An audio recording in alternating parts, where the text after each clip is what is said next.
The shadows are real. They are in your head, the quick glimpse of darkness in your periphery, the soft whispers you hear as you tiptoe on the fine line between consciousness and sleep, the quiet, distant calling of your name, sounding so familiar yet so vague. They are very aware of you. The more you try to push them away, every lie you've ever told yourself to convince yourself it's all in your head only draws them nearer. They have a kind of curiosity that can never be satiated, but they are not as innocent as some would like to say.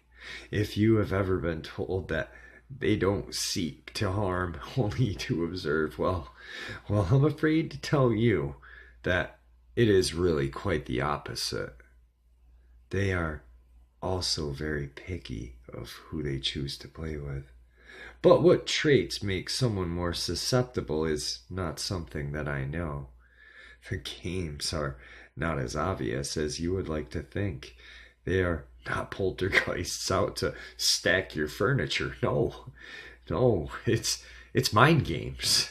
For most, all they will ever receive is those quick glimpses or those few short words. If this is all you have experienced, my advice is to ignore it.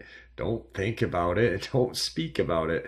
As much as this can bring them closer to you, it may also just as well make them simply lose interest. You'd better hope it be the latter. For others, however, this is much more sinister. These shadows hold a kind of morbid curiosity for some people. Just how far can they push their fragile human state of mind? Now, if you're one of the unlucky ones that are chosen, all I can say is I'm sorry.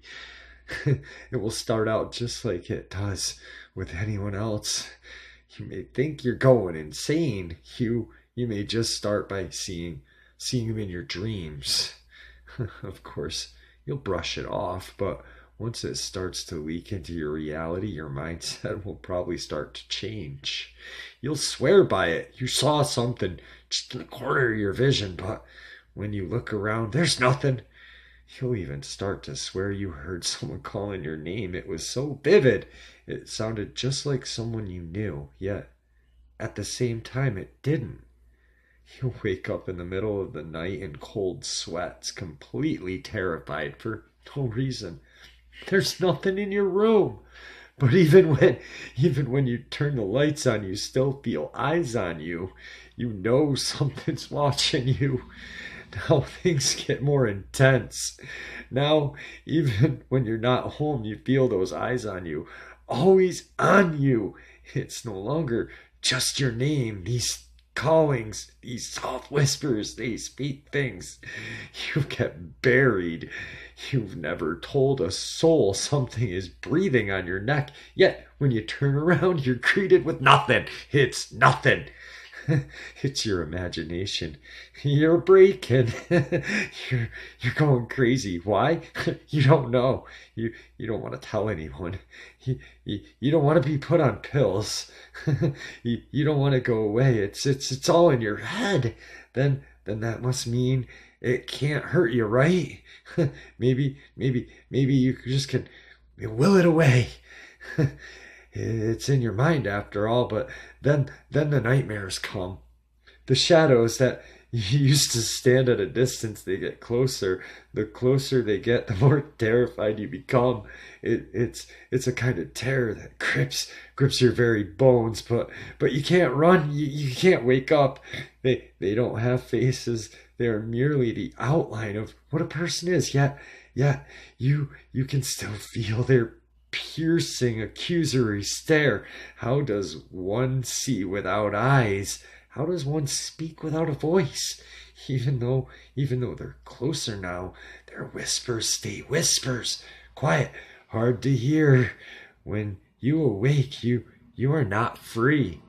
You still feel their gaze, but their voices have gone quiet now. All you can do is lie and stare at your ceiling. Will it away, will it away, will it away, trapped in your own head. You can't escape. Go about your business as usual. Ignore them. Another nightmare. It's just a nightmare. Again, you lie in your bed staring at nothing. Suddenly, you feel sick. You have to throw up. It comes up your throat and you vomit all over the side of your bed, and the taste left behind is bitter and it stings. You rest your head back on your pillow. You don't even have the energy to walk to the bathroom to rinse your mouth out. You feel a tugging in your chest. and it takes you a moment to realize everything has gone silent. The chirping birds outside have gone completely quiet. The gentle swooshing of leaves as a gentle breeze caresses them has ceased. Your vision is glowing blurry. You can't move. You try to wiggle a finger or just turn your head and you can't. The terror is swelling and you feel tears well up and slide down your cheeks. What is happening?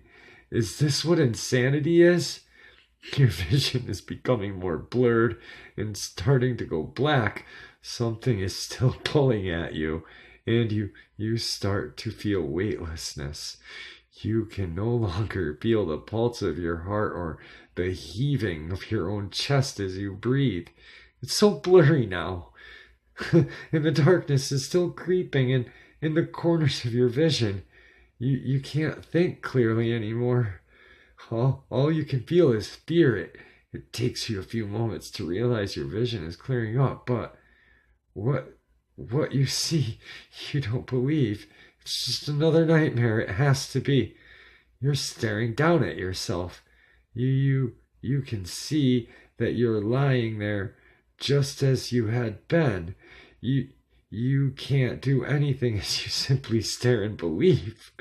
You watch yourself check the phone as you always do. You watch yourself get out of bed. You watch yourself change into your outfit for the day. You're trying to fight whatever is gripping you now. You struggle and you're trying to pull away, but you're helpless. Your vision is glowing blurry again. And the last thing you see before it all goes dark is you walking out your room. But of course, that is simply one possibility, outcome of many. You just better hope you never tickle the fancy of, well, simply put, one of them.